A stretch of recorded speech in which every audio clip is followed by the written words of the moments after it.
how you mentioned value, where in the sense of people always can bring value to a company, but value is a two-way street because they want that same value delivered back to them, especially in a startup. Since you have firsthand experience running a startup and working within startups, what is your advice for students and young professionals in their 20s, maybe interested in becoming a part of a startup or even starting their own startup? Well, I think that's a question people ponder a lot. And I think if you're already pondering it, it's worth exploring because there's something inside you that is questioning it. And unfortunately, a lot of times society or your family or expectations sees danger there. Oh, startup, wait a second. Now, it's a lot different today, depending on where you live. Um, in the New York, Chicago, Denver, Boulder area, Silicon Valley, Los Angeles, there's always people, eager to do startups. But I still think there's a large pocket of society in America thinking, I didn't send you to college to go work for $15 an hour.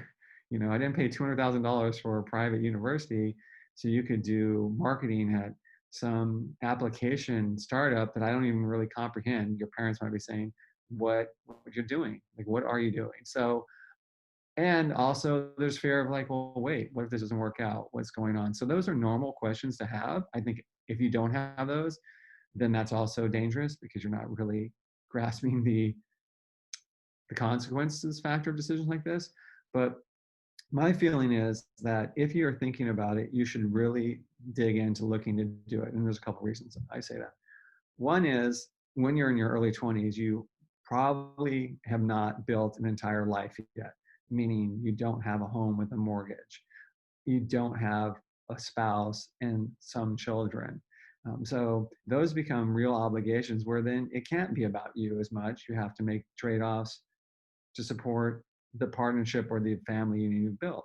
But if you're just rolling out of college, maybe you've been working for a couple of years and you've got a nice apartment, but you don't really have any overhead besides maybe a car payment, then you really should, if you're passionate about what's going on, take that opportunity to start something or become a member of a very early founding team, because the amount of diversity of experiences you're going to gain, decision making, problem solving, resource constraints, and the impact you'll have. You will make a difference. There's only 5 people or 3 people or 4 people doing something, whether that's taking out the garbage or developing a very incredible presentation or new application that makes a difference. You will know you did that work. And even if you spend 2 years and you make 1/3 the salary you could have and the company goes bankrupt, or maybe you put money into it and you lost it, all that money, what you will have is the knowledge. People will pay $60,000, $80,000 for graduate school a year. They do it. But then they seem reticent to put $150,000 into a 1 or 2 year startup for themselves. It doesn't make sense to me because it's a different type of education. And that education does not carry a stigma with it when you're going to look for other jobs, because the experiences you're going to have when you show up to an interview later are the experiences most employers are looking for, because bigger companies or medium-sized companies are always looking for people who can be in small groups, work in teams, be flexible, handle challenges, work on less resources, and get things solved. So my feeling is that if you really want to do something like that, you should really figure out reasons why. There's always a reason not to do it. You should figure out the reasons why and go and do it, because you don't want to get to your 50s or 60s and think, wow, I never really did something like that. Why not? Right? And especially if you had an idea and then some other group of people around your time took it and became successful. Of course, you will dismiss all the ideas you thought about that never went anywhere. But you know what I'm saying? So I always tell people, give yourself the opportunity. People take year sabbaticals. People go back to school.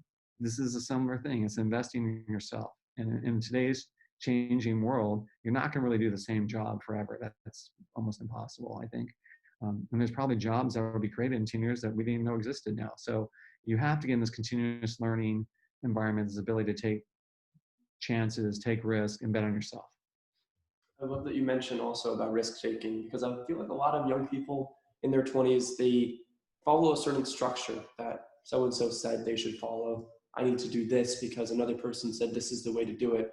But when it comes to gaining that extra knowledge, I also agree that, developing a startup or starting with something even as small as, having an idea and seeing how much you can build from that, that's true knowledge that you really can't get from your common education. I have daughters who are 19 and 24, and I see the challenges they have. This idea that, I mean, it's scary when you're 20, 21, 22, and you see people finishing their college degree, and then they're getting their master's, and then they get that job at the law firm or the accounting firm.